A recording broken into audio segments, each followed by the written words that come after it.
we take technology for granted when we work in the tech space. We think that the things that, you don't even think about. So one of the first lessons for me when we started this training women in digital was how women were so surprised that there's quite a huge online community that they could reach their customers online. And I remember one lady saying, "Oh, I thought, it's just kids playing on their phones." Welcome to 20-Minute Leaders. Just sit back, relax, and learn from the leaders of today. It's a journey. Each one is different, unique, inspiring. Let's get started. This episode is powered by J Ventures, a community-driven VC fund in Silicon Valley, in partnership with Bahati Tech, and sponsored by Homeward Ventures, Hippo Insurance, Upwest, Hillel at Stanford, Leap, and Birthright Excel, and in media partnership with C-Tech. Welcome to another episode of 20-Minute Leaders. Today, I'm joined by Nobukhosi Dlamini, founder of Bahati Tech, a cybersecurity and data protection company with headquarters in Cape Town, South Africa. She is also the founder and executive director of the Gift Foundation, which is a nonprofit organization focused on assisting rural and informal settlement-based young women to acquire technical and digital skills to improve their livelihoods and break the cycle of poverty. Nobukhosi Dlamini, welcome to 20-Minute Leaders all the way from Cape Town. How are you? I'm good, and how are you, Michael? I'm doing great. Thank you for being here. I love the impact that you're having on your community, on the tech world, especially in the area that you're in. And I'm excited to hear about your journey in a more intimate way and hear about the challenges and the ways that you're tackling them, and how through tech and through innovation you're helping mitigate some inequalities that you observe around you. And so, Nobukhosi, tell me a little bit about your own journey and what kinds of things have you been involved with? Well, firstly, thank you so much for having me on your show. So I've worked in tech for a number of years. I was working in corporate previously after studying computer science, and then started my company Bahati Tech about 4 to 5 years ago. And it's sort of, you would know when you start a company, you have one idea of what it's going to be. And then as you go, it sort of pivots and it becomes its own thing.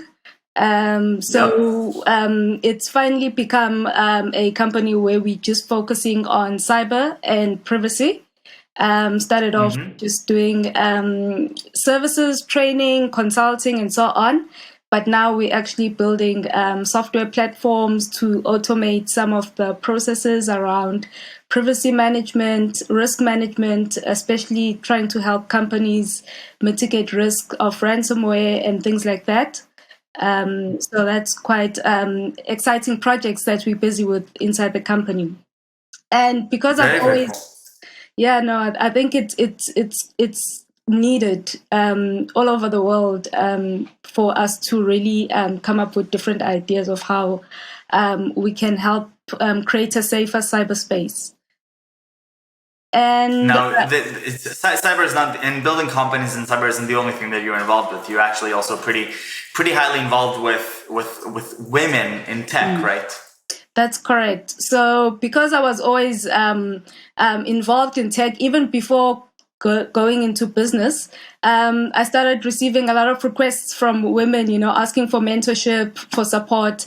So we started a foundation called the Gift Foundation to mentor and train girls and young women who living in communities where they haven't had opportunities to get into the tech industry, to train them and upskill them so that they can be able to access careers in tech. And it's been really an exciting journey because it's grown quite rapidly. And with the pandemic, when it hit, we saw that there was a huge need for us to support small business.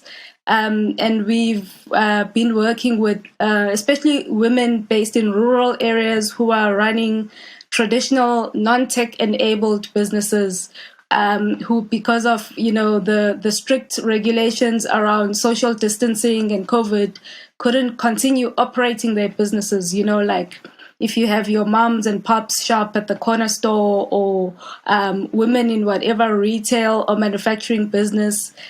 So we help them to actually use technology to pivot and start trading online, and just transforming their business to become tech enabled end to end, from marketing, sales, right to fulfillment. And we've been able to train about 120 people, 120 businesses, which has really helped them to survive the pandemic. As you probably know, I think all over the world, small businesses are the ones who are most severely affected, and in many instances, they are the ones who don't get a lot of support, or can't access the support. Yeah.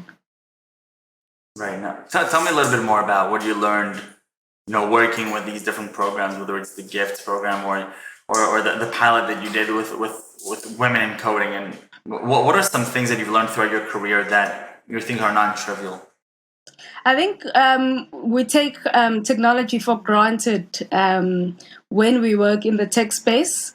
We think that the things that you don't even think about.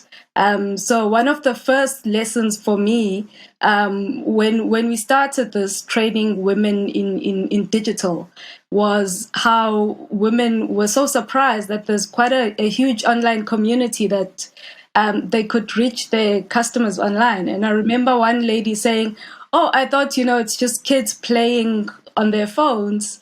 I didn't realize I could actually reach people. I've been busy printing posters and handing out pamphlets to try and market my business, when I could have been doing a lot more effective work online."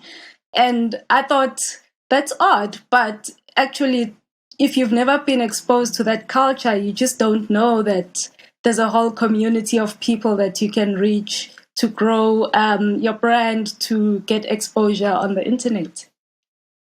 Right. Tell me a little bit more about, Cape Town right now, the tech scene, what's happening there, and how you find yourself within this tech scene. So Cape Town it's probably one of the bigger hubs in terms of the tech scene. There's quite a big tech community, a lot of startups.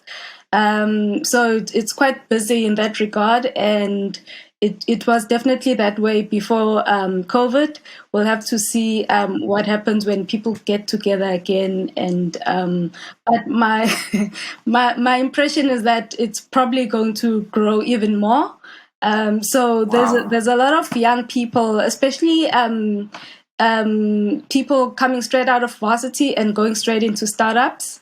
So even the local universities, which I think is great, are creating that culture of innovation and building startups while people are still on campus doing their undergrad. Which is what I think will help us to grow a community, because I think you really need to have a strong community to build strong businesses. And also, we're getting a lot of VCs that are starting in the space. A lot of angel investors are active in Cape Town. So it's quite an exciting space to be in at the moment. Right. Now, do you feel that the space has changed in the recent years? Is it specifically, in the last few years? Is this more of a linear growth that you've been observing since you've founded your own companies and your own organizations? Where can we see this thing going? I think people are tackling different kinds of problems. And also with, one of the side effects, maybe unintended consequences of the pandemic is people are collaborating a lot more across countries. Because everyone is working virtually now, so you don't have to travel to Silicon Valley to interact with people who are in the tech industry. So we've seen a lot of local startups, for example, get funded by VCs from the Bay Area. So it's quite exciting in that regard. Where what is a border at this stage? So it's growing, but I think it's also becoming a lot more diverse. A lot more women are stepping up. and actually bringing out their own innovations, which is great, because I think that's what we need. We need diversity in solving the problems that we have, and mostly women are the ones who experience the challenges, so they know which solutions work best. 100%. Tell me a little bit more about your own journey going to study computer science and then deciding to take a more active part in your community rather than just working in a corporate. You have worked in corporates, but then you've decided to actually take a more active part in the day-to-day and the hands-on. So when I was studying computer science, to be honest, I didn't know where it would take me. It's one of those things where, you're just studying something, and because I had not been exposed to anybody who was in computer science before arriving at varsity, so it took a while for me to understand what you can actually do in this kind of field. But I think so what made you decide to go study computer science in the first place? I think I was sort of persuaded to choose that option because in the country there was a huge shift where people were encouraging people who had studied maths and science or who were good at maths and science to actually take technology or engineering subjects. If it weren't for that, I would have probably studied English literature or something like that. But because of my high school results, I ended up in the science faculty studying computer science. Yeah. Were you surprised by the field and what you learned from it throughout university that you didn't know before? Because it's not that usual that somebody goes and out of the blue just decides to go study computer science, especially if they didn't grow up in an environment that fosters curiosity surrounding technology and what computer science is about. Definitely. I mean, I remember when I first started or when I decided I'm going to sign up for it, I thought, well, it's computers, it's probably a lot of video games, it can't be that bad, Right. And it was totally different. So, but one of the things that I think helped me, my grandmother, who wasn't highly educated, but she was very inquisitive, used to ask me, like, every time I went home for holidays, like, what are you studying? And I would say, I'd try to explain to her, it's computer science, but, she'd be like, but what is it? So I got to really practice explaining really technical concepts in a way that the average person can grasp it, and I think that's where the love for explaining tech and simplifying complex terminology and concepts came from. Do you think that this practice and this skill that you've harnessed with your grandmother, did this skill play out while you were building your foundations to help women get into tech and empower them? I think it's helped it become less intimidating because, to be honest, there's a lot of training out there, and you have to ask yourself, why don't people take it up? And I think people sometimes feel intimidated because of the language that we use in the industry, or where we pitch things that are supposed to be entry level.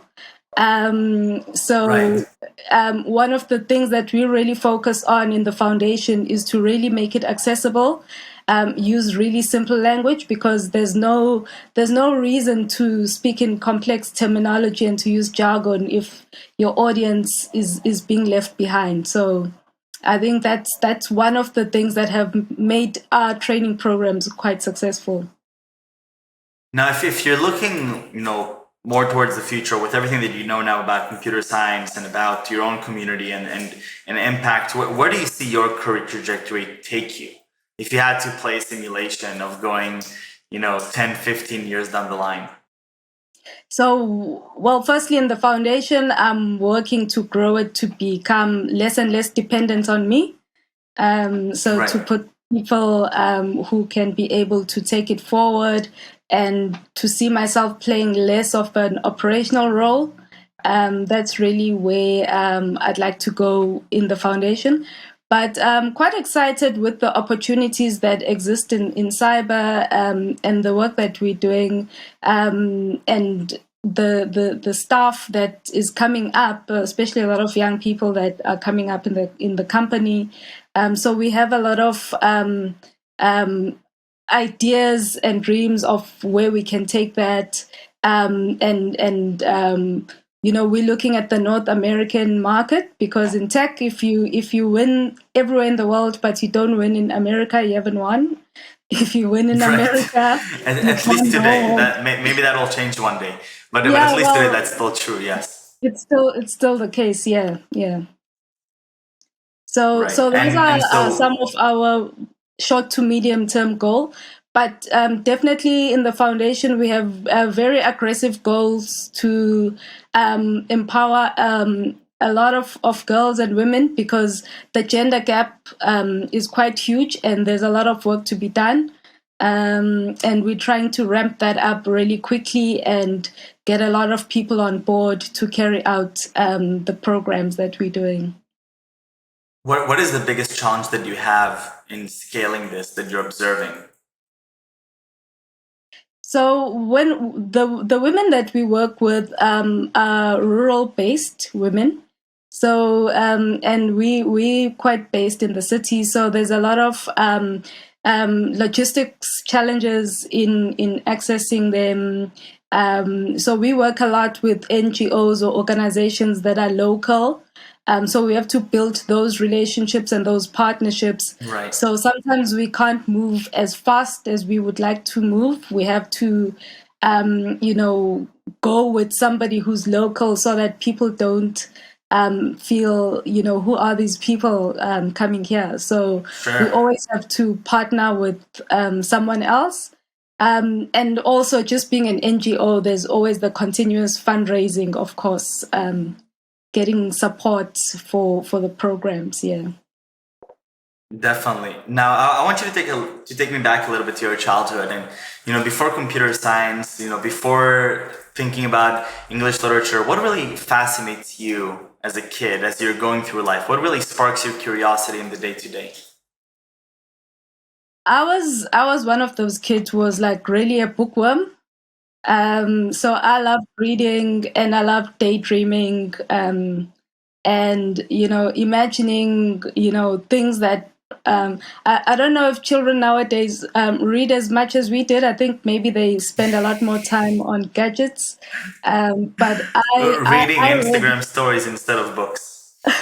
Yeah, I mean, I'm not saying we were better off or worse off, but that's probably one of the things where, looking back, I think I never had a problem with imagining what life could be like, or it could be different, because I just grew up, having these daydreams and reading about things that are totally foreign, and accepting that they are normal and achievable. So it's probably helped me to be able to create for myself a different life from the one that I was accustomed to.